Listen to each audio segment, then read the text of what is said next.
Hello friends, അസ്സലാമു അലൈക്കും. Welcome back to Mina's little world. Sunday അല്ലേ, പ്രത്യേകിച്ച് കലാപരിപാടികളൊന്നും ഇല്ലാത്തതുകൊണ്ട് ഇന്ന് മിനനെയും കൊണ്ടൊന്ന് ഔട്ടിങ്ങിന് പോകാമെന്ന് വെച്ചു. കുറച്ച് ദിവസമായി ബീച്ചിൽ പോകാമെന്ന് പറയുന്നു. ചാലിയം വഴി ബേപ്പൂർക്കാണ് കേട്ടോ പോകുന്നത്.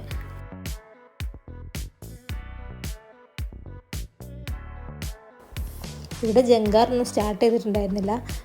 ഫസ്റ്റ് ട്രിപ്പാണ് ഞങ്ങൾ എത്തിയപ്പോൾ അവരെടുക്കാൻ പോകുന്നത്. ഇതിനൊക്കെ യാത്രകൾ ഭയങ്കര ഇഷ്ടമാണ്. എവിടെയെങ്കിലും പോകുന്നത് ഉണ്ട് എന്ന് പറഞ്ഞാൽ പിന്നെ എല്ലാത്തിനും ഭയങ്കര ഉത്സാഹമാണ്.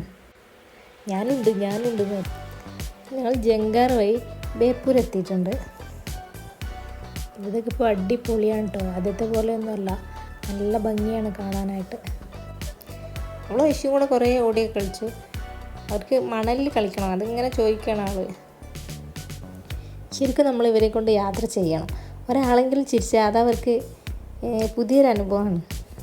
നമ്മൾ വിചാരിക്കും ആളുകൾ എന്താ വിചാരിക്കുക, നമ്മളെ മക്കളെ കാണുമ്പോൾ സുഖമില്ലാത്തതല്ലേ, ഒരു ഈ അവസ്ഥയിലല്ലേ, അവരെ കൊണ്ടുപോയിട്ട് എന്താ എന്നൊക്കെ. നമ്മളെപ്പോലെ ലോകം കാണാൻ അവർക്കും ആഗ്രഹം ഉണ്ടാവില്ലേ, അവകാശമുണ്ട്. നമ്മൾ കാണുന്നില്ല എന്നുള്ളൂ, അവർക്കതൊക്കെ ചെറുതായിട്ടെങ്കിലും ഒരു വൈബ്രേഷൻ ഉണ്ടാവും. നമ്മളവരെ കൊണ്ട് പുറത്ത് പോവുക, യാത്ര ചെയ്യുക, അതൊക്കെ. നമ്മൾ ആളുകൾ എന്തെങ്കിലും പറയുന്നൊക്കെ വിചാരിച്ചിട്ട് ആരെയും കാണിക്കാതെ അവരെ വീട്ടിലിട്ടാൽ ലോകം അവരുടെ ഉള്ളിലുള്ള കഴിവുകളൊന്നും കാണാതെ പോകും.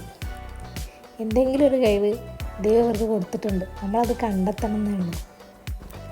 ഫ്രീ ആകുമ്പോൾ പിന്നെ പോവാം എന്നൊന്നും വിചാരിക്കരുത്. സമയമൊക്കെ അങ്ങനെ കടന്നു പോകും. നമ്മളെ മക്കൾ വലുതാവുകയും ചെയ്യും. അവർക്ക് ചുറ്റുമുള്ളതൊക്കെ അവരറിയട്ടെ. ബേപ്പൂർ സാഹിത്യത്തിൻ്റെ മണ്ണ്. വൈക്കം മുഹമ്മദ് ബഷീറിൻ്റെ ഓർമ്മകൾ നിറഞ്ഞ തെരുവ്. ഇവിടുത്തെ ഓരോ മൂലയും കഥ പറയുന്ന പോലെയാണ്.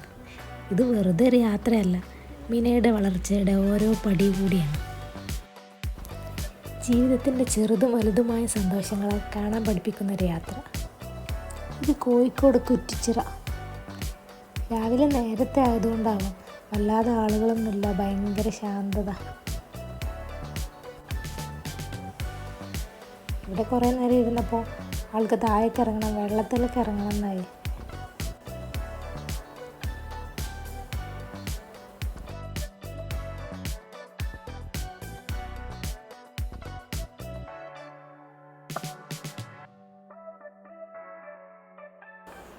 വെള്ളത്തിലൊക്കെ കളിച്ചപ്പോൾ ആൾ നല്ല ഹാപ്പി കേട്ടോ.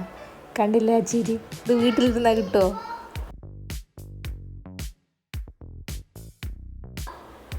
ഈ കാണുന്നതാണ് കേട്ടോ മിഷ്കൽ പള്ളി.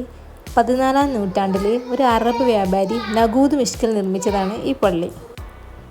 ഇസ്ലാമിക ക്ഷേത്ര ശൈലിയിലുള്ള പൈതൃക സ്മാരകങ്ങളിൽ ഒന്നാണിത്. 4 നിലയിലുള്ള ഈ പള്ളിക്ക് 47 വാതിലുകളുണ്ട്. അവിടെ നേരെ പോയി ഫുഡൊക്കെ കഴിച്ചിട്ട് ഞങ്ങൾ മിഠായി തെരുവിലൊന്ന് കയറി. അവിടെ കുറേ അങ്ങോട്ടും ഇങ്ങോട്ടും വായി നോക്കിയൊക്കെ നടന്നിട്ട് തിരിച്ചു പോന്നു. തിരിച്ച് വന്നതും ജങ്കാർ വഴിയാണ് കേട്ടോ. അപ്പോൾ ഇന്നത്തെ വീഡിയോ ഇത്രയേ ഉള്ളൂ. നിങ്ങൾക്ക് ഇഷ്ടമായെങ്കിൽ ലൈക്ക് ചെയ്യുക, സബ്സ്ക്രൈബ് ചെയ്യുക, കൂടെ ഷെയർ ചെയ്യുക. അപ്പോൾ ഓക്കെ, ബൈ, താങ്ക് യു.